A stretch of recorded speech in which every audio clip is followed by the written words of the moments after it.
for the sake of my children. It is a narrative of a love story of a Christian Australian girl who fell in love with a Saudi Muslim man.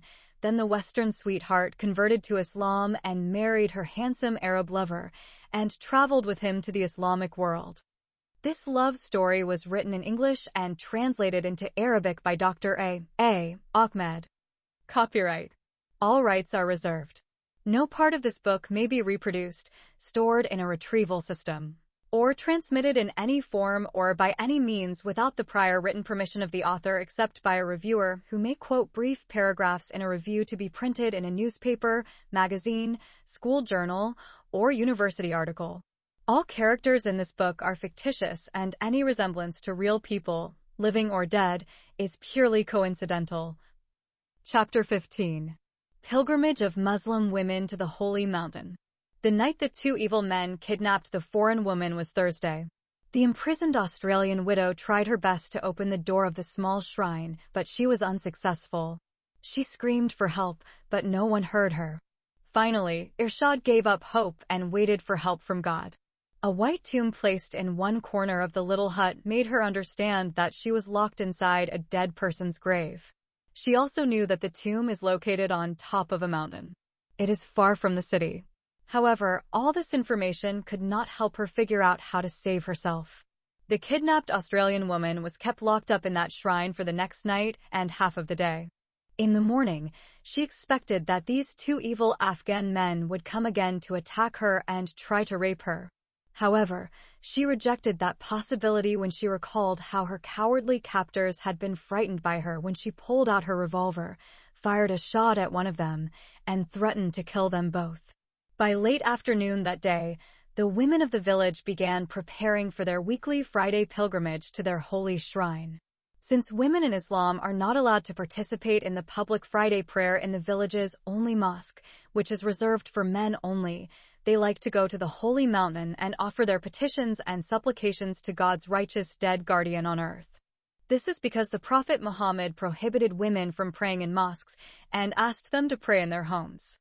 By 3 o'clock that Friday, each woman had begun to leave her house and join other women on their way to the shrine of Wali Allah al-Sali. They all wear white gowns and hide their faces with their Islamic headscarves. They all don burqas and hid their faces, hands, and legs, and looked like spooky white female ghosts or vampires in horror movies, or wore spooky Halloween costumes. Hundreds of them walk along the village road leading to the holy mountain where the shrine of God's righteous saint who passed away hundreds of years ago is located. This shrine has become a part of their lives. It has been there since time immemorial. Every woman has visited this shrine many times before. From the first day, when the girl was born, her mother took her to that holy shrine to be blessed. When she grows up, she should go every Friday to the blessed shrine and ask the dead guardian of Allah on earth to give her a good husband, and when she gets married, she should go in search of a blessed child. When the child is born to her, she must go and present him to the owner of the holy shrine. If the child happens to be a boy, she should visit frequently and pray that her son will grow up as a good man and help his parents. If it turns out that the baby is a girl child, then she should ask the man of God to preserve her pussy as a virgin and not allow her to bring about a sexual scandal to her family until she finds a good husband. And when she gets married, she must follow her mother's example and repeat this circle of life over and over again and forever. By 5 o'clock that Friday, the first group of women had reached the foot of the holy mountain. Nor shall they begin their ascent until all the women have been there. Arriving at the foot of the mountain, the women felt as if they had arrived at the sacred Mount Arafat in Saudi Arabia. When all the women had reached the foot of Mount God, the village chief's wife announced the start of the ascent to the blessed sanctuary. Each woman fell silent and began to silently climb God's mountain. Young unmarried girls are not allowed to lead the boarding. Older women should go first, with middle-aged women to follow. Behind them follow teenage girls and then minor girls who have not yet had their monthly menstruation due to their youthful age. Adolescent girls and unmarried young women should follow these minor girls because they are not yet defiled by menstrual blood. The menstruating girl at the time of ascent is not allowed to rise to the top, but she must remain at the foot of the holy mountain and wait for her mother or sister to bring her the blessed sands from the shrine of the saint of the guard of God on earth. This menstruating girl is considered unclean, and hence under no circumstances is she allowed to walk the holy path and ascend to the blessed shrine. If she defies this divine restriction, ventures into the holy mountain, and brings her menstruation in her pussy and underwear to the shrine of the righteous man of God, she will put herself under a great curse because she has defiled a holy place. All the villagers believe that such a girl will become barren and will not have a child in her life even if she marries 10 men. Even worse, such a damned damsel might conceive of an illegitimate child before marriage and bring great disgrace to her family, and thus be killed out of honor by her father or brother. It is possible to climb this sacred mountain and ascend to the sanctuary by one narrow road. This road has no runways. Only one woman can walk in it, and the others follow her steps one by one like a long moving line or female soldiers in a military parade. As soon as the first woman extends her right foot and begins to ascend, she should begin loudly praising the dead saint. The second lady should do the same, and so on until the last. Each woman is supposed to raise her right hand and start praising her holy saint. As they climb up, the women's cries can be heard like those of pilgrims circling the holy Kaaba and the Black Stone in Mecca City, running from Al-Safa Hill to Al-Marwa Hill, and standing soberly at the holy mountain in the city of Arafat, in the Kingdom of Saudi Arabia. The village chief's wife leads a lengthy line of women. Because of her age, the queue moved slowly like a group of turtles climbing the blessed mountain. To proceed with the events of that Friday evening, let us skip the unnecessary delays caused by the village chief's wife on account of her advanced age and incurable chronic illness, and go straight to the sanctuary. By the time all of the women had somehow managed to reach the sacred mountain, the shrieking of their voices could seriously damage the ear of someone unaccustomed to such kind of loud noises. The kidnapped foreign widow and imprisoned Australian woman Irshad resurrected out of a deep calmness that gripped her soul all night and all day. She felt as if she had been buried in a grave, and some women came to visit her tomb and honor her as a Muslim saint or good guardian of God on earth. And because she was born a woman, expecting her to be treated like a Muslim saint in an Islamic society is next to impossible. Such a wish will never come true. Only men in this part of the world can be considered saints or righteous guardians of God on earth who have no fear them nor they grieve, and when they die people visit their graves and seek blessings from their shrines. As far as my humble knowledge is concerned, I have never heard, and I believe I will never hear in the future, of a Muslim woman who became a righteous guardian of Allah on earth or saint after her death, and had people visit her shrine after she passed away in a Muslim community, no matter how revered and pious she was in her earthly life. In fact, in Islamic culture, a woman considers her birth a curse on her parents, her life a danger to the honor of her family, and her maintenance after her marriage is a burden on her husband. But her early death in her youth is a huge relief to everyone in her family. At first, the white woman, Irshad, thought her rescuers had come, but the women's screams took away hope from her heart. She concluded that no matter how much she screamed and asked for help, her gentle female voice could not be heard due to the loud, deafening women's voices. Her chance of being heard and rescued became slim when all the pilgrims arrived at the holy shrine and began offering their petitions and supplications to the righteous guardian of God. Ashad repeatedly called for help, banging her hands and kicking her feet on the solid iron door of the tomb. She wants to tell them that the saint they worship can hear their prayers and accept their petitions if they free her from the tomb of his holy shrine. The imprisoned, Irshad, feared that the women would end their visit and leave without knowing that she was imprisoned inside with their saint, the righteous guardian of God, who died before the end of ages. An idea came to her mind, but she resisted it and continued her fruitless efforts to draw the attention of worshippers, pilgrims, penitents, pious worshippers, memorizers of the unseen, and visits to the mountain of God's righteous guardian, Maki al-Shabi.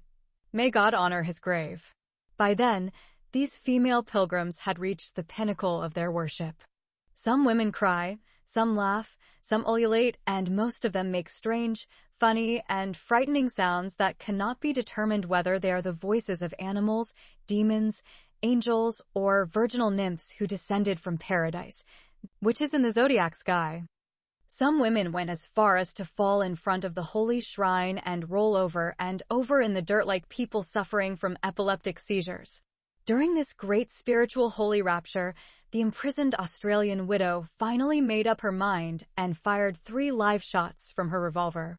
It is not only difficult but impossible to describe the chaos that prevailed and changed that sacred spiritual atmosphere. It would have been more than enough if the armed white foreign lady had fired her gun just once. If a single shot from such a powerful revolver caused 2 men to run at the speed of light and a lame, hunchbacked old man to roll all the way from the top of the shrine to the foot of the mountain, what could we expect to happen to these village women when they heard the sound of gunshots thundering 3 times? Some women fainted immediately and stopped breathing. Many other women have had major heart attacks. However, large numbers of married women, elderly women, and others in the midst fled in search of shelter and hideout but could not find any, and thus used their fellow worshippers or their young and teenage daughters as human shields. A few women turned into gnomes and their brains stopped working. They became like dead bodies.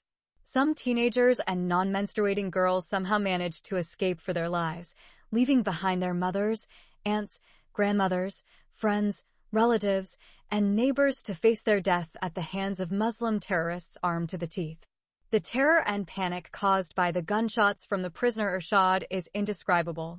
After that, a complete silence followed, and one could hear a needle fall. The kidnapped white woman who was imprisoned inside the blessed shrine shook her head several times to make sure she was not dreaming or hallucinating. She put her ear to the iron door to make sure that those righteous, devout, penitent women visiting the holy shrine of the righteous guardian of Allah on earth were still there. When she could hear no sound, she concluded that her powerful shots had killed all the women in front of the shrine door. To confirm or refute this unpleasant end to that sacred cult worship of the pious women of God, the brave white woman decided to try her luck again and ask for help. Is there any female visitor to the tomb of this shrine of the man of God who is still dead? The kidnapped Australian widow cried out these words from within the darkened tomb. The great terror caused by the gunshots turned into extreme panic when some of the hiding women heard a soft female voice, sweet as the song of a nightingale, calling from inside the tomb of the long-dead guardian of God, Maki Shafiq. Did God make such a great miracle by reviving his good guardian? If yes, why did he bring him back to life as a woman? How can a woman be a holy man of God? According to Sharia, a woman may not be an imama and lead men in prayer or be a caliph and rule a country. So why did God Almighty do such an abomination by turning his dead, pure and holy saint into an unclean creature like a girl? This is the thought that goes on in the minds of some frightened, hidden women who are still alive and whose brains are still working. Please help me. Arshad screamed again in her sweet, musical, and angelic voice. Indeed, at that terrible time, these terrified women needed more help than her. They were now motionless and their bodies paralyzed, frozen, and stiff. My name is Irshad Al-Shamari. I am a widow from the Mujahideen camps in Kandahar city. Could you please help me? An old hag woman who was less afraid than the other frightened ladies heard some words of Irshad's last sentence, but interpreted them in some miraculous way. She thought that the dead righteous man of God had answered her prayer and sent an angel to confirm it. But she is hesitant to move her sedated body. When no woman answered her words, the kidnapped and imprisoned foreign widow decided to slam the door with her hands and kick it again with her shoes. She did it with all her might. Another old hag heard the kicking and beating, but she fears that the holy man will rise from his grave and come out to punish her for her disobedience to her late husband, Sheikh Isa Mosa, who died recently at the age of 88. However, with fear and trembling, she said, "I heard you, holy man of God. If you hear me, can you open the door, please? 2 evil men kidnapped me from the city last night and then forcibly brought me here." "Where?" "Here. Here in this grave." "In what grave were you buried?" "I do not know who is buried in this grave." "You were killed by 2 men and buried here?" I am not killed nor buried yet. I'm still alive like you, locked inside this tomb by two evil men who kidnapped me last night and tried to rape me. Where is this grave? I told you I'm trapped inside this damn place. Would you please open the door for me and stop asking unnecessary questions? No human being can enter this holy tomb and live except for the old disciple, the sentinel of this blessed shrine of God's righteous guardian, Maki al-Shabik. Please go and tell that holy sentinel of God's shrine to come and open the door and lead me out of this damned grave. What is your name? I told you my name is Arshad al-Shamari. I am a widowed woman from the Mujahideen camps in Kandahar city. So far, this conversation between the old hag woman and the white foreign woman has been interpreted by other women who happen to be still in the psychic state of hearing and understanding as a direct heavenly earthly telephone communication between the worlds of the living and the dead. But when the dead woman mentioned that her name was an earthly feminine name, not a heavenly one, the old hunchbacked and half-deaf wife of the village chief, who happened to be listening, trembling and shaking, decided to share in this heavenly language. Who imprisoned your soul in this holy tomb, my late daughter Arshad? Asked the village chief's wife, in a hoarse voice like an old ogre. Two evil men abducted me last night and brought me to this grave and tried to undress me and then rape me together. I cannot touch the door of the holy shrine with my hands because I am an Awara woman lacking in brain and deficient in religion and reason. Nothing like this will happen to you if you do that. May God bless you and your family for saving me from this dark shrine. The Australian widow might have been left to starve and thirst in that ancient tomb and buried alive there if it had not been for another woman less religious and not so superstitious as the other villagers. So, she stood on her feet and came out of her hiding place and walked slowly and fearfully towards the door and opened it quickly and ran away because she thought she had opened a heavenly door and unleashed a spiritual being. As soon as the door opened, the kidnapped, beautiful white foreign woman who had been imprisoned in the dark tomb walked out, clutching a gun in her hand. Her white color and bewitching beauty made these Afghan village women believe that she is a heavenly angel indeed or a virgin nymph who descended from paradise. But the hair-old woman who dared to break the seal of the sacred iron gate collapsed to the ground and fainted when she saw the miserable state of the blonde foreign woman with a gun in her hand ready to fire. Meanwhile, before the imprisoned kidnapped white woman Arshad came out of that dark tomb, the teenage girls escaping from God's sacred mountain where the blessed shrine is located began arriving in the village and bringing disturbing news. These runaway girls arrived at various times and entered the village from all four directions. Every girl thinks she is the only escapee and survivor. The distance between the village and the holy mountain is 30 minutes by donkey and 1 hour on foot. However, the first young female fugitive landed in the village after 15 minutes of non-stop flying, a record. The second runaway teenage damsel arrived after 20 minutes of driving at breakneck speed on wheels on her bare feet. The third underage girl arrived after 25 minutes of the women's 100-meter race at the World Olympics in Afghanistan. This, of course, is one of the 7th impossibilities for this competition to be held in a Muslim country. These three runaway girls reported the fatal accident differently according to their perceptions. The first girl reported that the holy shrine of the righteous saint was bombed by Muslim terrorists and killed all the women and she alone managed to escape. The second girl believes that the good man of God has risen from his grave and shot the unclean village women and killed them all and she is the only survivor.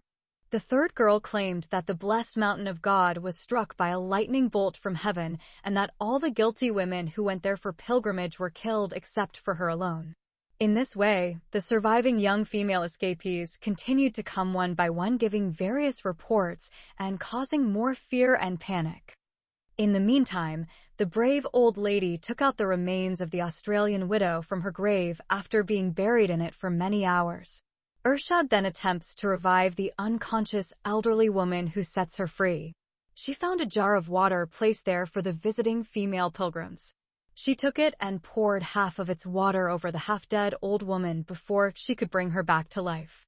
The terrified village woman opened her eyes in extreme terror and mistook the white, blonde woman for one of the two angels of death, Munkar and Nakir, who are supposed, according to Islamic jurisprudence, to interrogate the dead in the grave, torture him for his misdeeds, and bless him for his honorable deeds. Then they will deliver him to the bald-head serpent to bite and sting him day and night until he rises from his grave naked and barefoot on the last day of the day of resurrection. So the frightened, old hag woman called out to the white, blonde angel of death, "Please, angel of death, do not torment me. I will not torture or harm you, my gracious lady. I am so grateful to you for freeing me from this damned grave. Who are you, pure angel of Allah? Are you not one of the angels of death, Munkar and Nakir? I'm not an angel. I am just a foreign woman from Australia. Are you a person like me? Yes, I am human like you. My name is Arshad al-Shamari. How did you enter the holy shrine tomb? Yesterday, in the middle of the night, 2 wicked men snatched me from the city and brought me here by force on the back of a lame donkey with my hands and feet bound and my mouth covered with a long turban and imprisoned me inside this dark tomb. The old Afghan woman was shocked when she realized that the white foreign girl Arshad had entered the holy sepulchre without any curse. Her family has made her believe since childhood that a woman who ventures into the holy sepulchre will contract leprosy or, worse, turn into an ugly monkey, a creepy zombie, or an unclean pig. But after she saw with her own eyes an unclean young Western woman who dared to enter into the holy sepulchre and come out alive, her faith in the man of God, the righteous, the dead, the old, the broken, the mighty, was severely shaken. She concluded that the entire holy mountain had been defiled by the presence of the cursed foreign woman inside the tomb. Even worse, the old woman thought that 2 evil men had had unlawful sex with her all night inside the holy sepulchre, fucking her pussy with 2 dicks simultaneously. Perhaps she would not have felt so much astonishment and righteous anger if she had heard that a girl and a boy had been caught naked in the very act of committing adultery in the prayer sanctuary of the village's only mosque. As a result, the angry old hag woman fell on the holy ground, which had been desecrated because 2 dissolute men had defiled a pussy of an infidel woman with their cocks, and so she began to weep like a mother who had lost her child. Then she filled her head with holy sand and started slapping her cheeks like a madwoman. As for the other women, who had hidden all this time and heard all the conversation between the white woman and their fellow angry pilgrim, they came out of their hiding places and joined the old village woman in her weeping, wailing, and lamentation. Likewise, they all imitated the angry old woman and began crying, bewailing, squealing, beating their bodies, slapping their faces, and plucking their hair with their hands. They covered their heads with dirt and ashes too. They felt that their holy, righteous, and buried guardian of God on earth, whom they worshipped since childhood, and some of whom visited his sacred mountain from an early age, had died and become an evil man after his holy shrine was defied and desecrated by an impure white woman. She defiled his pure and blessed shrine by her unlawful fornication with 2 evil men. Meanwhile, the so-called impure adulterous white woman, Arshad, looks at these weeping Afghani women and wonders what she should do. She does not know how to return to the city of Kandahar alone, where her 7 children are in the Mujahideen camps. Besides, the sun has set and it's already dark.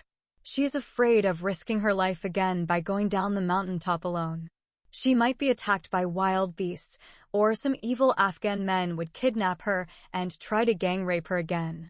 Her only hope is to wait for these women to overcome their deep sadness and overwhelming emotions and take her back with them. While she was waiting impatiently and thinking about what to do, Arshad was surprised by a strange reaction that she did not expect to happen to her at all. Suddenly a fat woman ran up to her and assaulted her. Not expecting or preparing for such a sudden, inexplicable attack, the blonde foreign woman fell upside down with her nakedness exposed and her small black underwear exposed when the fat woman slapped her and pushed her back with all her might. "Let's kill this evil, infidel, white girl." The woman who initiated the attack shouted loudly and furiously. The other women immediately responded and ran towards the white woman. Having no other choice, the armed Australian foreign woman had to fire a shot in the air from her still-wielding rifle. The sound of the powerful shot caused some of the women to fall and others to stop. Arshad immediately got to her feet and faced them. What did I do wrong? The white foreign woman angrily shouted. You damned white demon and impure, infidel foreign whore, shouted the woman who started the attack. You had sex and fornication with two corrupt men inside the precincts of the holy sepulchre of God's good guardian Maki al-Shabib Jabbar al-Maksura, who used to follow us and help us. I didn't do anything like that. I told you that I was kidnapped by two men from the city and brought against my will to this place and locked inside. And of course, the two men gang raped you inside our sacred shrine. Yes, they tried to rape me, but God saved me from them. I scared them with my gun and made them run off like cowards. If you're telling the truth, why didn't you kill at least one of them and show us his dead body now? I wanted to kill them both, but they locked me inside and ran off like terrified dogs. The hunchbacked, ailing old wife of the village had said, There is no point in arguing with this foreign, white, Christian, infidel woman. We must take her to the village and bring the matter to my blessed husband. Some angry village women objected to this opinion and said that the impure Christian infidel, white witch, and filthy bitch would bring many curses to their blessed village if they took her there. Her unholy existence will spread prostitution, fornication, and immorality like the spread of coronavirus among all the teenage girls and young women of the village who are not yet married and still virgins.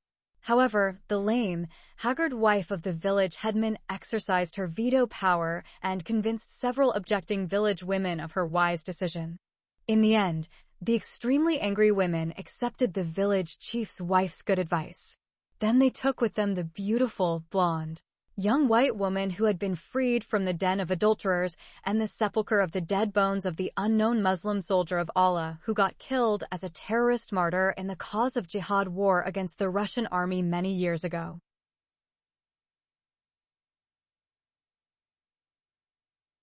Chapter 16.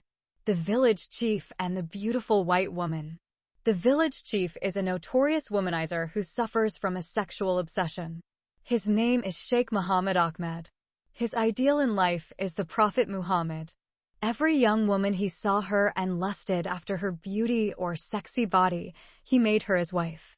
Every year he divorces his 4 wives and marries another set of 4 virgin girls. No family can refuse his engagement for their daughter's marriage.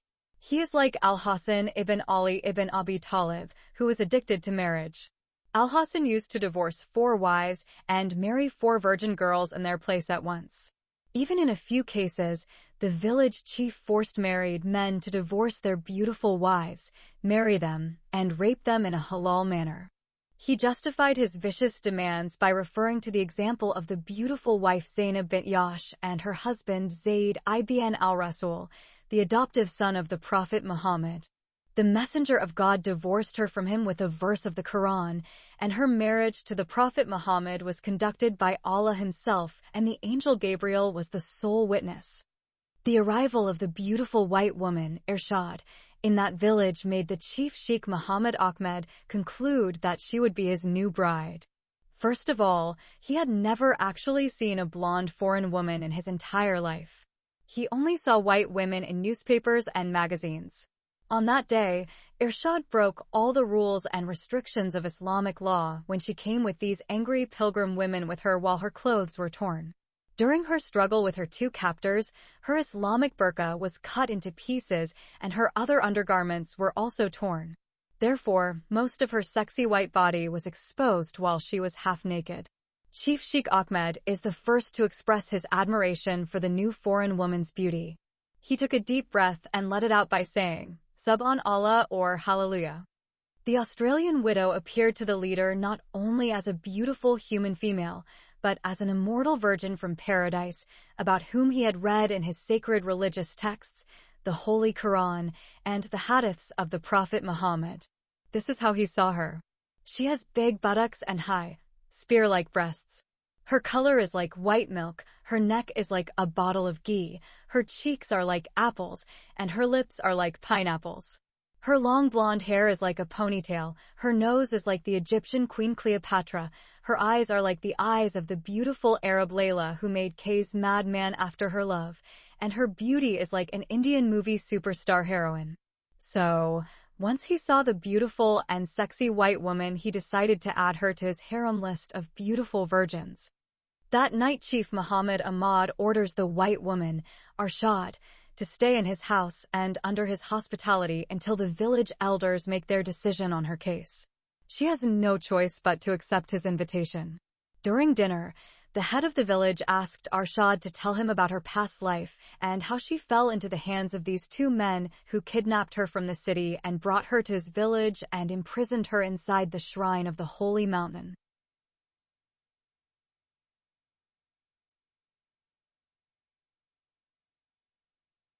The white woman became honest with him and told him briefly about her life in the Mujahideen camps in Kandahar city and why she left the place after her valiant Saudi husband was martyred in his jihad war against the American infidels in New York City. The notorious womanizer, the village chief, becomes overjoyed when he hears that the beautiful white woman has lost her Arab husband and is currently living as a single mother with her 7 children.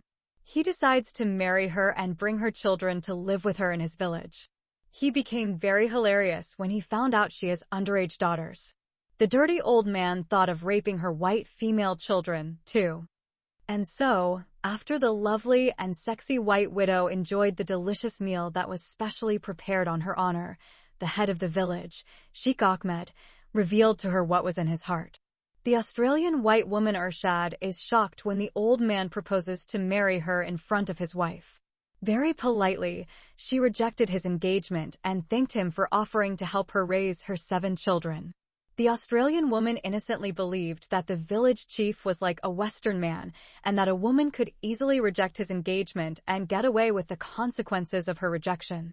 The ugly expression on his face annoyed and horrified her, revealing his anger at her refusal of his engagement. Irshad understood that his heart was wounded, his pride shattered, and he felt deeply humiliated before his wife, children, and servants.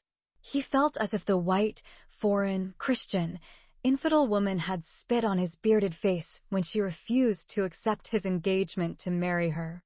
After dinner, the pretty, blonde, white woman was escorted by some of the chief's women, Sheikh Muhammad Ahmed, to a small hut that had been prepared for her accommodation in the village. And because she was overcome with fatigue, exhaustion, and sleepiness due to the lack of sleep and rest in the last night she spent locked up alone inside the shrine, the Australian woman slept like a tree trunk. She hasn't slept so well in such a comfortable bed since leaving the Mujahideen camps. Male passengers continued to sexually harass her throughout her trip between Pakistan and Afghanistan. The beautiful white woman Arshad is still wearing her tattered clothes. When she fell asleep on the big bed, half of her sexy body was exposed. She never expected that one of the male villagers would dare attack her while she was sleeping in the village chief's residence. She thought that all the men of the village were religious and righteous, like their women, who were about to kill her when they thought that she had committed adultery and got fucked in her pussy by the dicks of 2 immoral men from the city inside their holy shrine for the good guardian of God on earth who died a long time ago. So, the beautiful, sexy, semi-naked Australian widow slept peacefully snoring until midnight before the village chief himself approached her hut and made a sexual attempt on her. When the notorious womanizer came and caught a glimpse of her beautiful face and her exposed sexy body, his sexual appetite became stronger than before. He had never felt this overwhelming sexual desire before for any of the teenage beauties of the village whom he married and violently robbed of their virginity. And so, the shameless Caliph Harun al-Rashid opened his mouth and eyes and stood like a statue. Then he began walking like a wolf towards his unarmed and unaware deer prey. His body burns with uncontrollable lust. He entered the room like a thief in the night and closed the door behind him. Then he slowly started to walk towards the bed where the beautiful and sexy white lady was sleeping. It's like a lion or a hyena sneaking into the cave of an innocent deer. The gazelle is still asleep and does not realize the danger at its fingertips. Irshad is still sleeping in the same position, her legs and thighs fully exposed. She is lying on her back with her legs spread apart. Such an exciting sexual position made the village chief's heartbeat faster, and his penis stood like a thick stick supporting a tent inside his jilbab, which was like a woman's nightgown. The sight of her bare legs and white thighs made the wolf strip off his human clothes and stand completely naked beside her like a genie emanating from Aladdin's lamp. If the white woman suddenly awoke and saw the red chimpanzee standing in front of her, she might have mistaken him for a wild beast that had broken into her hut, and fear of him might have caused her sudden death. The coyote's sexual desire arose from lust to madness to sexual obsession. His lust completely overpowered him. Thus, he put his hand on her dress and wrapped it. Narrating the sight of her sexy little black lingerie drove him crazy. He could now also see her bare shoulders and neck. He started kissing her shoulders, her thighs, and her cheeks. He began to smell her female body as a dog smells its bitch. Then he climbed to the top of her body. The heavy weight of his body caused Arshad to wake up from her deep sleep. Her first reaction is that she is having a terrifying nightmare. She thought she was still in the dark tomb of the shrine and her kidnappers returned and brutally raped her. Then she remembered where she was and thought the hut had collapsed, or that the cupboard had fallen on her. But when the wolf started biting her lips and licking her cheeks like a mad dog, her mind conveyed the right message to her. She understood that a bad man in the village was trying to rape her. So, she opened her mouth as wide as she could and went on to scream loudly. She tried to free her legs, hands, and the rest of her body, but the heavy weight of the rapist Afghan man rendered her impotent. The horrified Arshad continued screaming at the top of her voice. The village chief was enraged by her shouting.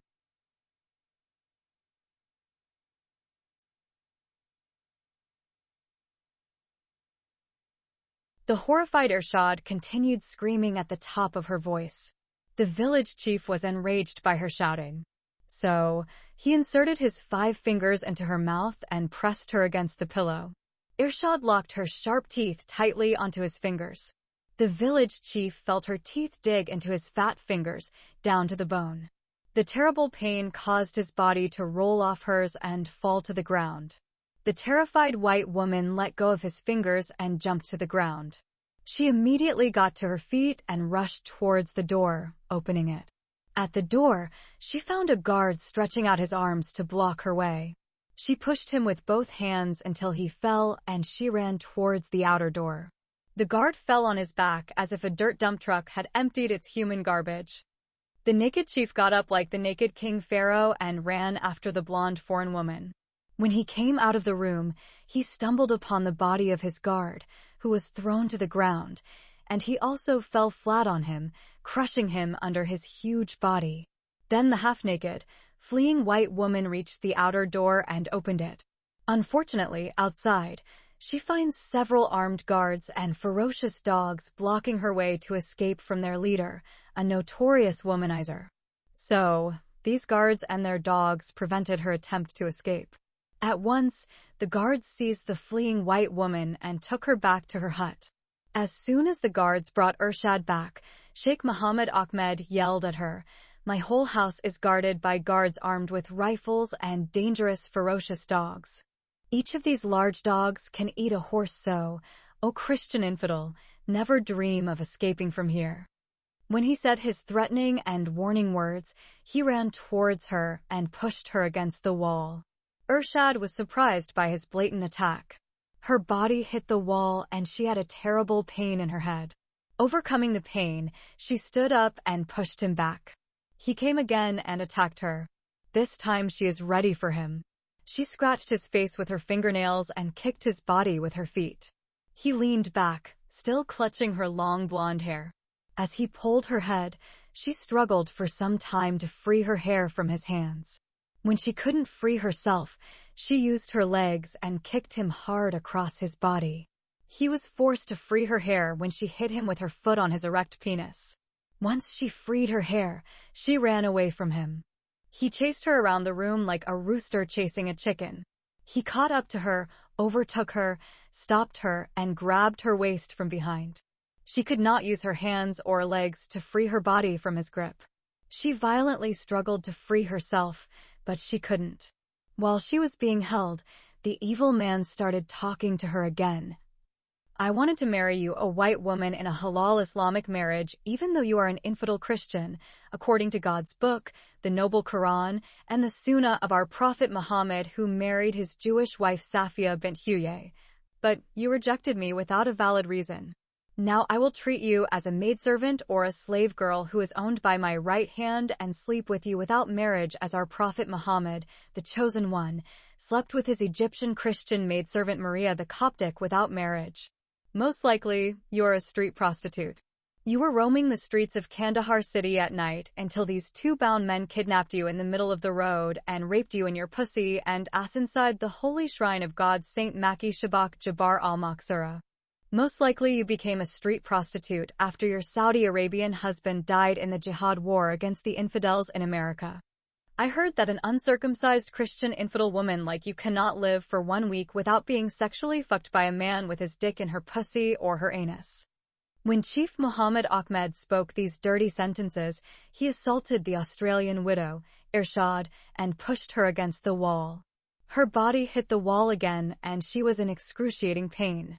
The old man who is addicted to marriage is big in body like Goliath, and the Australian woman Irshad is small in size in front of him like the Hebrew shepherd boy David. In fact, Sheikh Ahmed is an extraordinarily tall and strong Afghani. He looks like a Taliban terrorist. And so forced the Australian widow to the ground. She knelt down and continued to fight for her freedom. He grabbed her hand and twisted it behind her back. Irshad started screaming in pain. Somehow, she managed to grab his body and bite him again. She was released as a result of the pain of her venomous bite. The old geezer felt like a fierce lioness bit off part of his body and wanted to eat him alive. The extremely frightened white woman immediately hit him in the face and rushed away. He chased her again like a male animal chasing its female animal to fuck her pussy. She is screaming now at the top of her voice. The old demon incarnated in human form was able to reach her and grab her body again. This time he pushed her onto the bed. She fell on her back. He climbed onto her half-naked body as his hands pressed her head against the pillow. He is completely naked like the ghost who rose as a zombie from his grave. She kicks and screams. He is sweating and shivering. Aichi is like a hungry dog that catches an innocent cat. She continued to struggle under his weight. He brought his big, despicable mouth, which was foaming like a raging camel, to her small mouth, either to kiss her or to bite her. She hit his face with her forehead. Blood flowed from his mouth. He left her and jumped back. Irshad pushed him away and started running. He didn't chase her this time. Instead, he grabbed his bleeding mouth and looked at her. She stood in a corner. When she realized he wasn't attacking her, she attacked him instead. He managed to hit her before she touched him. His blow this time was so strong that it made her fall to the ground. As soon as she fell, he jumped on her body like an old stray dog, a scoundrel jumping over a small pet doggy. She couldn't struggle much this time. He grabbed her dress and tore it in half. When she saw that her dress was open in 2 parts, she resisted. But he kept tearing her clothes off. She kicked him. She hit him. She slapped him. Irshad scratched and bit him. But all those blows didn't stop him from stripping her clothes. He kept undressing her piece by piece. He grabbed her black bra and pulled it from her large breasts. The sight of her fully exposed boobs only added to his sexual frenzy. Before he attacked her again and raped her, she hit him on the stomach with her right foot. That last kick made him stopped and backed off. When she was released, she too got up and walked backwards. She is stunned and amazed at what is happening to her. For a while, both of them struggled to breathe. Irshad stood afar and looked at him as a dangerous beast or a terrible demon. He looked at her with red eyes filled with lust. His mouth is still bleeding. He could now see her naked body standing in front of him. Her nakedness was covered by only a small piece of underwear. Her black underwear hung like a bandage over her naked body. He is also naked, his cock is swollen, and he is standing like a gunner on top of a military tank. The sight of her naked body prompted him to try again. He was overcome with sexual lust and attacked her again. She hit him violently on his head, face, and body, but she couldn't push him away. It seems that the old human beast has turned into a predatory dinosaur. He had already ripped off all of her clothes. She was left with only her black panties, which were like wearing a swimsuit in the swimming pool. Then he forced her to the ground. She struggles now less than before. She's exhausted. She felt that her strength could let her down at any time. She loses confidence in her ability. She understood that her weaker feminine strength would not be able to struggle forever against his superior masculine strength. He forced her under his heavy weight.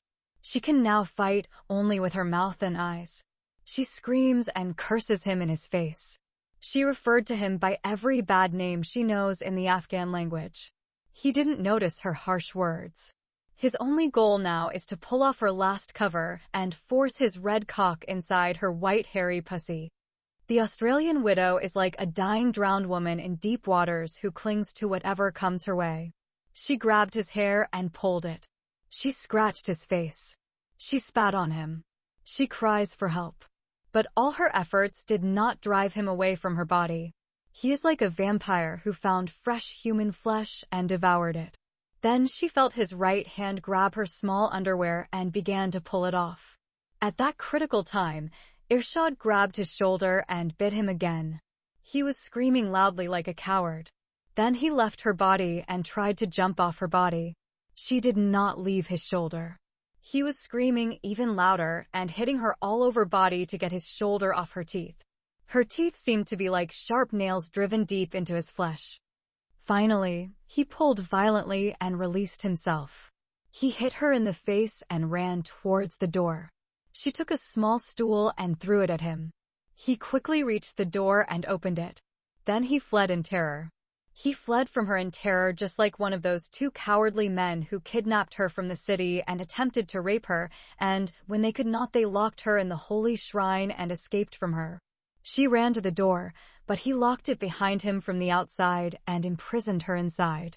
Irshad got to the door too late. She started banging on the door with both hands, shouting loudly, "Coward, coward.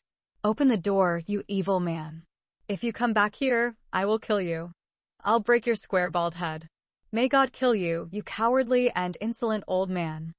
The Australian white woman, who was severely beaten and physically abused, kept knocking on the door for a long time. As she banged on the door, she would shout her threats and call for one of the guards, servants, and family members to come and save her from the evil usurper chief of their village. She also tried to open the door, but she could not. After some time, Irshad felt very tired and exhausted.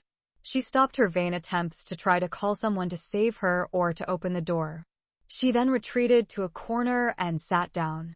She is anxious, exhausted, and gasping for breath. Every part of her naked body caused her excruciating pain. She was bleeding profusely from her teeth, forehead, cheeks, stomach, back, shoulders, hands, and legs. Her clothes are scattered in small pieces all over the hut. She became naked, wounded, and broken, as if she had had a fight with a beast. She is in a very miserable condition. Never in her life had she expected it to turn into such a desperate situation. She hated herself. She wished she were dead and gone before such a fateful day came in her life. Her eyes are wide open. She couldn't make out the things in front of her eyes. She closed and opened her eyes several times before she could clearly see the things around her. Her mind began working again, and her eyes could now discern the bitter, physical world in which she had awakened and found herself living. In those critical moments, she remembered her revolver loaded with live bullets. Alas, she remembered that the evil village chief, Sheikh Muhammad Ahmed, took her defense weapon as soon as she reached his house. At that tough time in her life, which filled with many years of abuse, suffering, and violence in the Islamic world, the Australian Christian girl, Susan Peterson, who became the Muslim woman Irshad Al-Shamri, remembered how her loving parents, Christian friends in the church, and fellow students in the University of Sydney tried to prevent her from marrying a Muslim immigrant man from Saudi Arabia, but she rejected their wise advice. She turned her back on everyone. She even rejected her Lord Jesus Christ and followed God's alleged prophet Muhammad. She left Christianity and converted to Islam. She changed her name from Susan to Irshad. Today, she knew and understood that she had sold herself to Satan and became his slave. Since the day Susan married one of Satan's children, the devil became her father-in-law, and she became his daughter-in-law. Irshad becomes a helpless wife in the hands of a tyrannical, controlling, and abusive husband. She also became a sexual object for lustful men in the third world.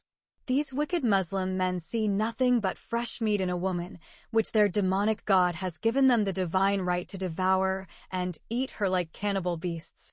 The white woman has been abused, raped, tortured, and enslaved for a long time by an evil tyrant who deceived her through his false religiosity. In such an abusive Islamic world, the Australian wife, Irshad Al-Shamari, spent 3 years in Saudi Arabia and 5 years in the Mujahideen camps in Afghanistan. During those 8 years, she had not encountered the evil she now encounters in the lustful village chief's house. She figured she might not make it out alive from the house of this notorious womanizer and sexual pervert. She concludes that the evil village chief and his armed guards and voracious guard dogs will not let her out of their village alive.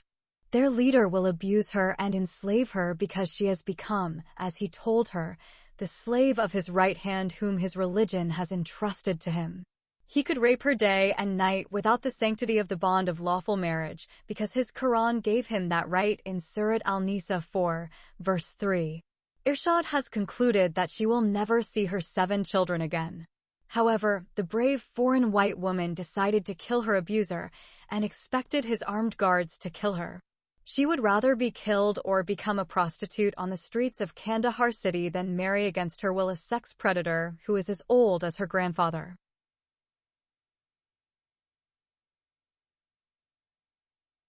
Chapter 17. The White Witch's Unforgivable Crime. On that fateful night, as soon as the news of the brutal murder of their chief reached the ears of the people of the village, all the residents gathered around the house of the Honorable Sheikh Muhammad Ahmed. They came in large numbers of men and women, boys and girls, and children. They had come there to punish the impure Christian infidel White Witch who desecrated the holy mountain of their shrine by committing adultery inside it with 2 men. She is also the white whore demon who killed the good chief of their village. They expected the village elders to pass the sentence of stoning on the wicked white woman and bring her to the open ground to be stoned to death. The village elders hold an emergency meeting and collectively agree not to send the white woman to the police, but to be executed by the villagers for the terrible crimes she committed in their holy shrine and peaceful village Sharf al-Banat or Girl's Honor. Accordingly, the sheiks sentenced the Australian woman, Irshad, to death on charges of desecrating their sacred mountain of the righteous saint and killing their blessed leader. May God have mercy on him.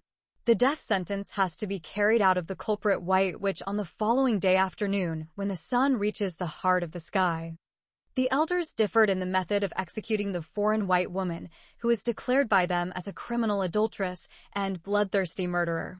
Some preferred to follow the example of the Prophet Muhammad, who killed the infidel old hag woman Gurfa for criticizing him. The biography of the Prophet mentioned that the Messenger of Allah killed Gurfa in a painful and cruel way. He tied her hands and feet with ropes on 2 camels, then he drove the huge brutes in opposite directions and split her body in 2. Accordingly, some of the village elders wanted the infidel Christian White Witch, Irshad al-Shamari, to be subjected to such a brutal death that the wicked old hag woman was executed. The biography of the Prophet mentioned that Gurfa was the chieftain of a large Qurayshi tribe and the wisest woman in the Arabian Peninsula. But other leaders among the village elders preferred to stone the unbelieving Christian woman to death. The latter proposal was accepted on the grounds that everyone in the village could take part in the killing of the harlot of Babylon who had desecrated the holy shrine of the righteous guardian of God on earth and killed the chief of the village. Meanwhile, the stabbed body of the infamous womanizer and rapist Sheikh Muhammad Ahmed was transferred to Kandahar General Hospital. He was dying when some of his bodyguards and relatives took him to the city hospital. Some of the elders have already concluded that their leader was assassinated by a white Christian infidel woman who was an adulterous Christian infidel. They conclude that the foreign blonde woman is most likely a white witch and the devil's wife. Firstly, she is the adulterous whore who desecrated their holy shrine by committing adultery with two immoral men inside. Secondly, it is the white witch who killed the blessed head of their village. May God have mercy on him and put him in peace and dwell him with his 72 virgin nymphs in paradise.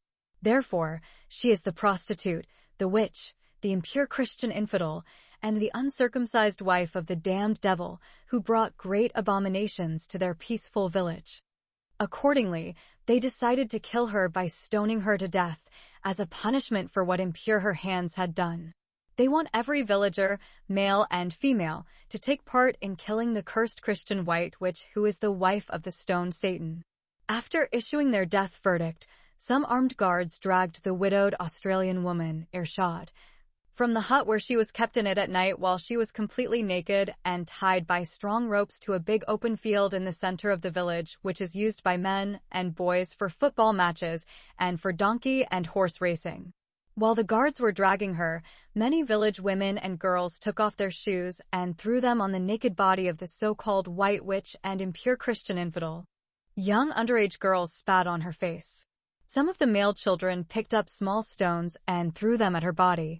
Irshad's face was disfigured and her already naked body was filled with numerous blows, slaps, and floggings by the relatives and guards of the slain sheikh, the village chief.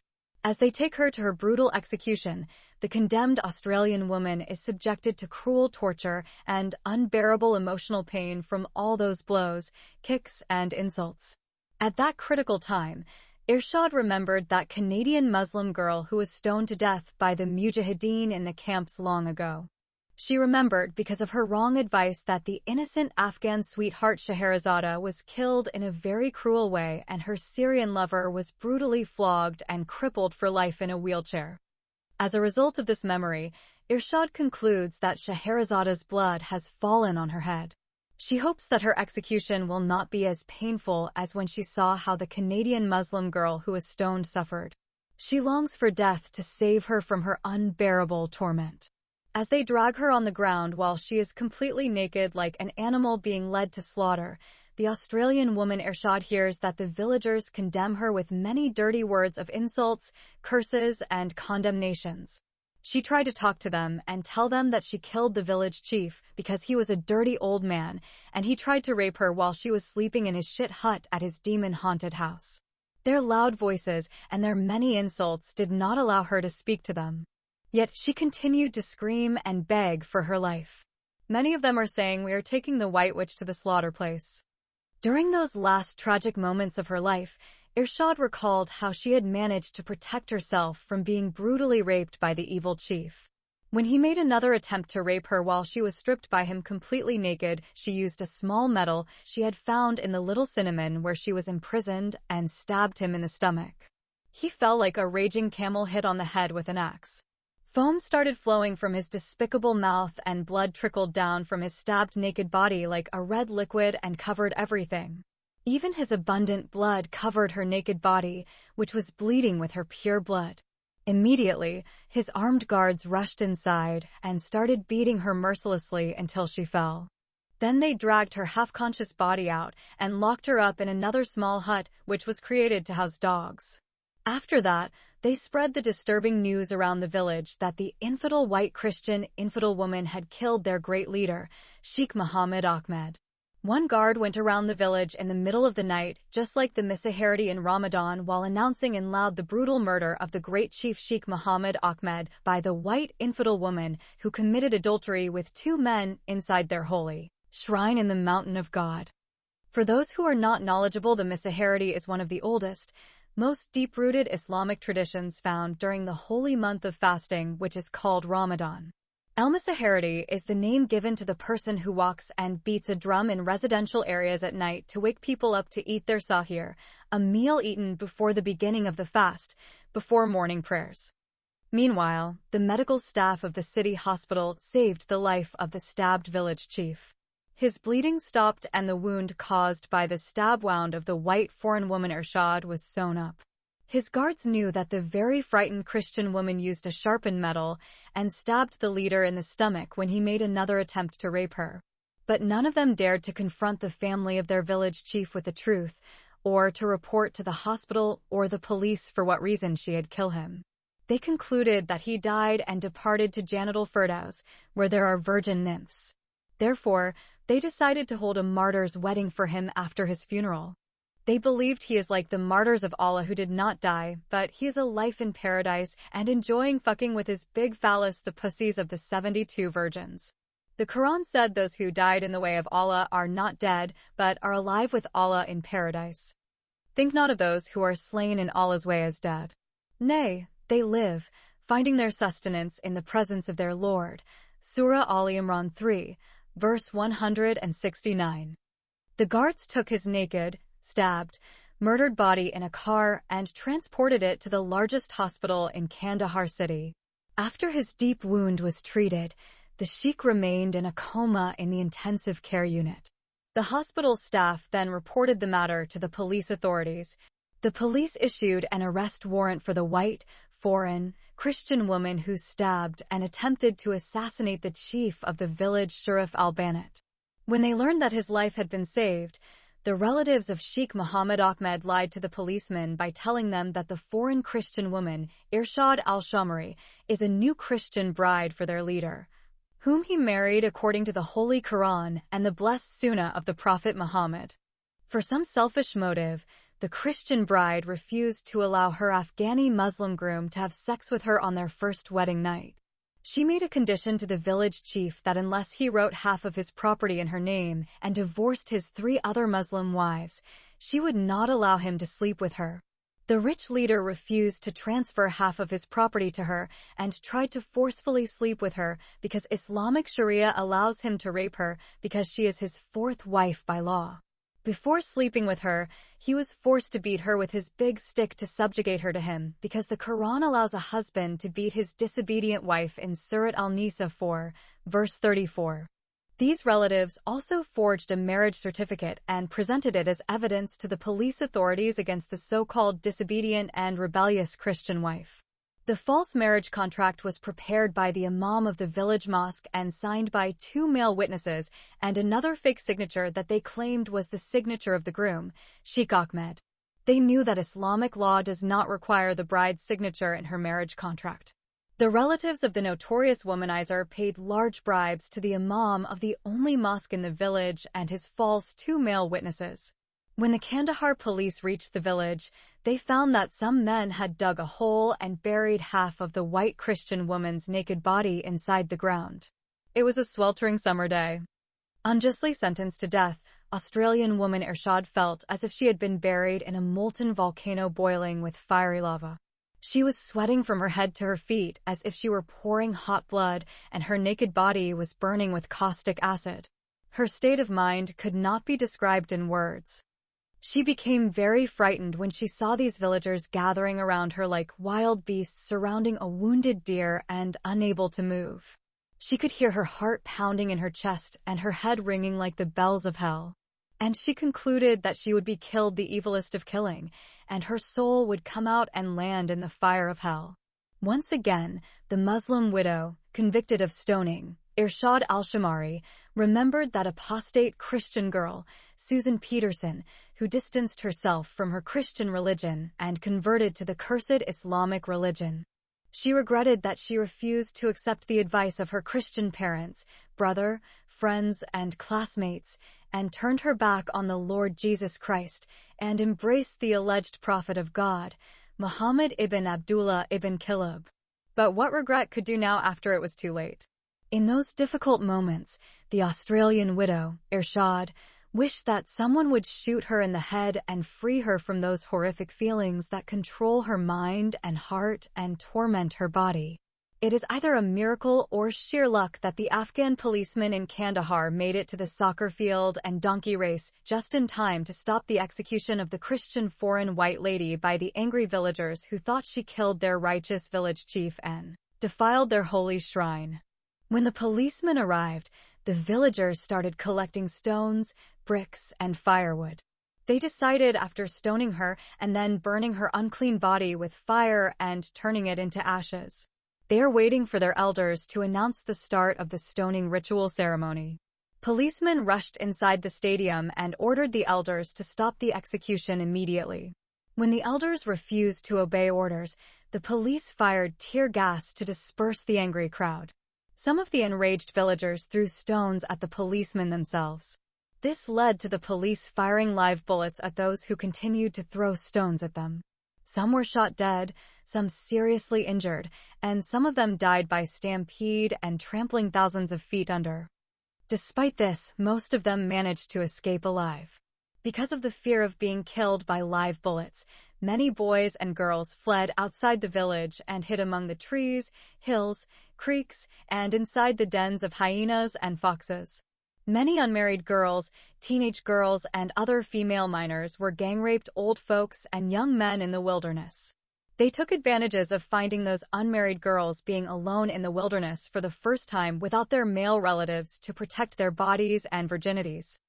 After the angry villagers dispersed and fled to their huts, and some of them fled outside the village, the police dug up the body of the naked Christian foreigner, who was buried alive, from inside the ground, as if they had exhumed the grave of a dead white girl and took out her remains. Then they put her under arrest. By this time, the naked white Australian widow had become unconscious and half dead, either from the sweltering heat or the unbearable terror of being buried alive, and attempted to be stoned to death.